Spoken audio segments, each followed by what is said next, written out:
Right. Your next assignment is a map of Shangagriel to the Rolling Man. Hold on.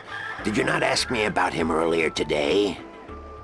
No, that wasn't me. That was somebody else.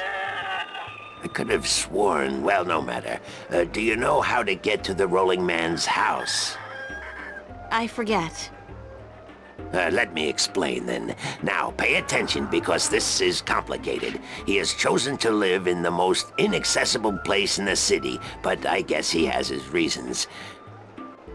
First, you head west off the marketplace on Oak until you get to a tiny little apothecary, Mrs. Cassop's Herbs and Oils, where you turn north on South Street. Confusing that, for about 4 minutes of brisk walking. That's when you see a large grove of trees. It's a memorial to those who died in the last war with the Tyrant back the balance knows when. Can't see why they choose to remind us of that, where you'll turn left. That's west? No, left. That'll take you back south, but onto North Street instead. And that keeps you out of the Dalmari neighborhood. Down that way, nasty, nasty neighborhoods. Keep walking south for about, or was that north? Wait, north on South Street, south on North Street, or the other way around. Anyway, find the Rose Bridge off Iread Avenue and cross it. There's a river? No, just a bridge. The river disappeared 500 years ago. No one knows what happened to it. After you've crossed the bridge, you'll be on the western slopes of Marcuria. And that's where West House... I mean, the Rolling Man lives. No, far from it, but you need to pass through that part of Marcuria to get to the Rolling Man. Keep south and watch out for the livestock. They're likely to attack in that part of town. Eventually you'll get to a large circular square. That's where they used to hold executions back when the city was civilized. You call murder civilized? Better than locking people up for years, as any level-headed person would tell you. Our freedom cannot be curtailed. Real men choose the honor of death to the shame of incarceration. Yeah, sure you do. Circle around the square and head down Tandak for half a mile. Or should that be Parrock Lane? Yes, Parrock Lane. Head west on Parrock Lane for half a mile, then turn right at the Maiden's Honor Tavern. North again? No, west. Parrock Lane has a few twists and turns. Anyway, you should now be able to see the Ivory Tower. Is it a big tower? No, only about 5 feet tall, but it's ivory, straight from the coast of the Southlands, bravely cut from the drooling jaws of the gruesome Kandar. Big creature, 4 legs, large ears, long snout, sort of grayish in color? Yes, the horror of the Southlands. Many a brave hunter has fallen victim to its ravaging hunger. Good grief. Okay, then what? Pass by the tower to the edge of the cliff and look down. The Rolling Man has built his home on the cliffside. It's a wonder he's not been washed away by the storms. I hope I got all that. Basically, go west until I hit the edge, right?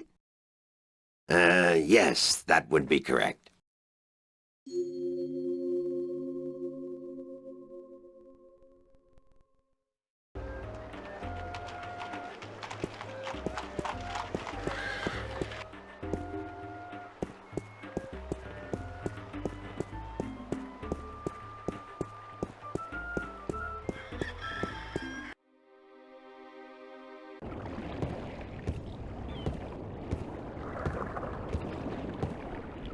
Hello, Mr. Westhouse? Damn, Nation, what is it now? Oh, well, guess you're not calling on behalf of that son of a bitch Sanyef, are you? Sorry, I don't know who... No, that's very unlikely. From what I hear, he doesn't much enjoy the company of women. Well, who in damnation are you? April Ryan, sir. Ryan? Doesn't sound very Northlandian. Are you by any chance from the coast of... Yeah, hold on. Ryan? April Ryan? I'll be damned. You're from Stark. Apparently. Until today, I thought I was just from Earth. I had no idea there were two of them. Takes you by surprise, doesn't it? Well, goddamn. Sit down, Miss Ryan. Let me get you a drink.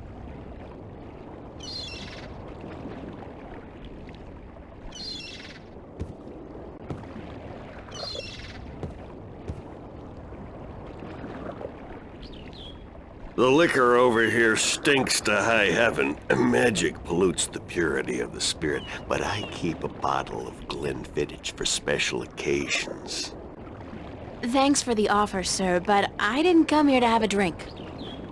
Really? I see. This isn't a social call. No, sorry. Oh, no matter. It's still a pleasant surprise to meet someone from home.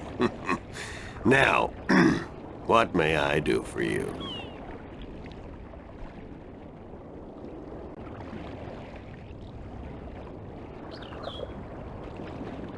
I have a delivery for you. A delivery? When did the U.S. Postal Service start delivering mail to Arcadia? It's from the map merchant at the market. It's just a map. Oh, good. I've been waiting for you. Hold your horses. What are you doing working for the Guild? Are you planning on staying in Marcuria? I'd strongly advise against it, Miss Ryan. Arcadia may look like a pastoral fairy tale realm, but it's not. You bleed as easily here as you do in Stark, and magic can do more damage than a gun. I'm not planning on staying, but I had to find you. The map merchant was the only one who knew where you lived, and he wouldn't tell me. So I got him to hire me, and you were the second delivery on my list. Gods. Carrick and his misguided loyalty. I'll have a word with the man. Thanks for the map, though. I collect them. There's not much else to do in this godforsaken city.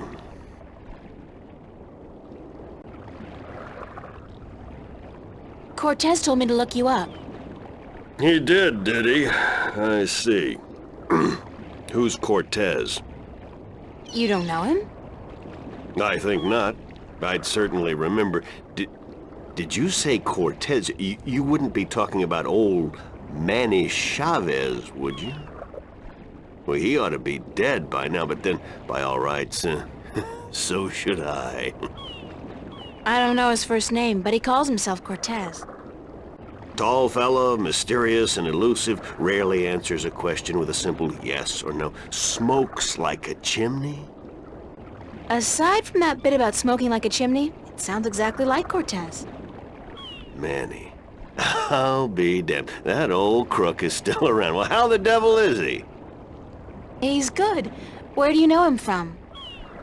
Oh, my whole life back in Stark. We had some exciting adventures, him and I. Actually, he's part of the reason I ended up here. I last saw him in the winter of 1934. But that's almost 300 years ago. Yeah. Funny, isn't it? And I'm sure he doesn't look a day older than he did back then. The handsome devil. Well, if I'm going to accept magic in parallel worlds, I might as well accept people living 300 years. Oh, no, you misunderstand. I'm only 46. I arrived here about 15 years ago, but I left Stark in 1934. Between the worlds, where you dream time has little meaning, I was trapped, you see, for quite a while. For 300 years? Time went by pretty fast. It didn't seem so bad at the time, but now that you mention it, 300 years, quite disconcerting, really. Quite disconcerting.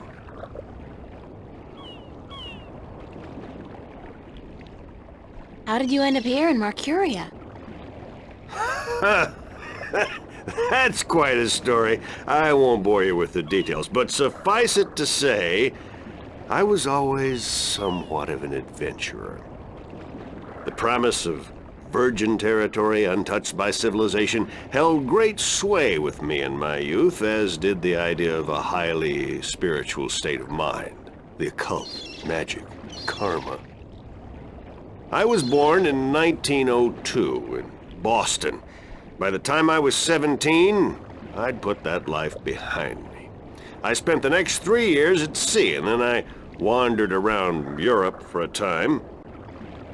In the early 30s, the 1930s, of course, I found myself in India working as a journalist. That's where I met Manny, and that's where I first heard of Arcadia. I was amazed and quite skeptical at first, but the thought of a whole new world to see and magic?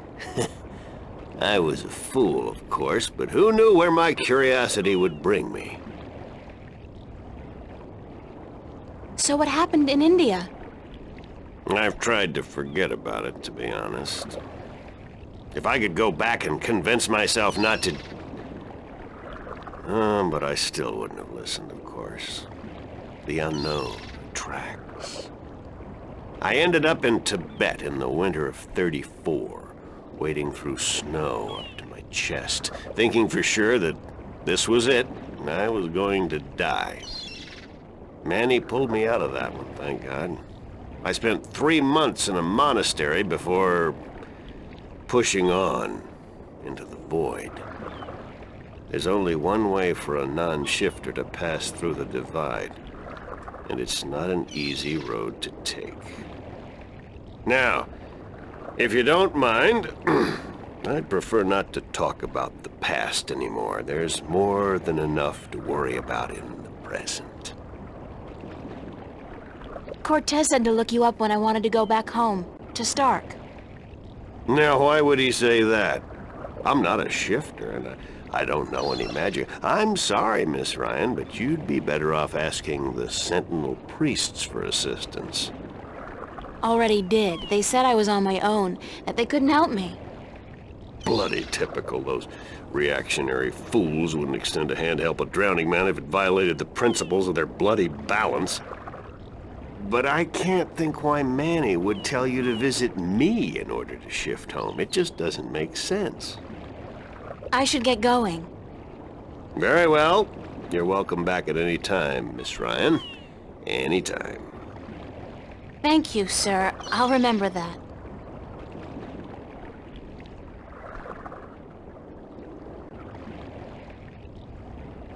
Sign this, please. It's just to confirm that I made the delivery. Certainly.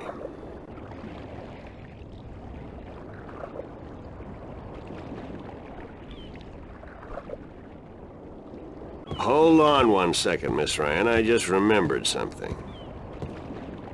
It's such a long time ago, I'd almost forgotten, but Manny did give me something that might be of interest.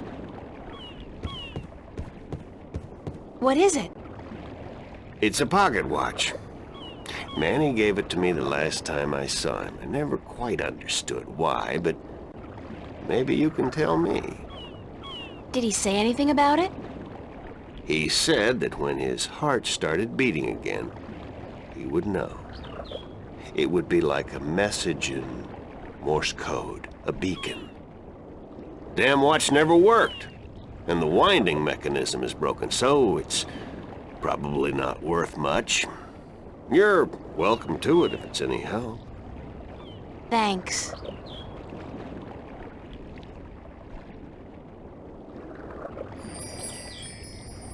Cortez said something about Mr. Westhouse being the key to shifting back. Maybe there's something magical about the watch he gave me. Cortez said something about Mr. Westhouse being the key to shifting back. Maybe there's something magical about the watch he gave me.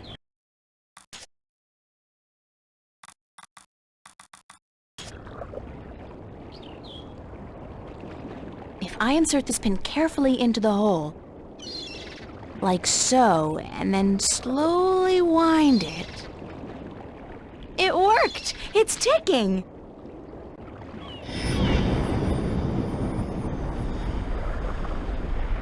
I did it! It's a shift! I can go home! By God, it's a shift. I haven't seen one for ages.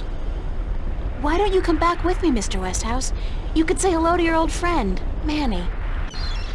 If I tried to step through that, Miss Ryan, I would suffer a most unpleasant experience. And I would be lost in the between forever. Besides, I built this house with my own 2 hands.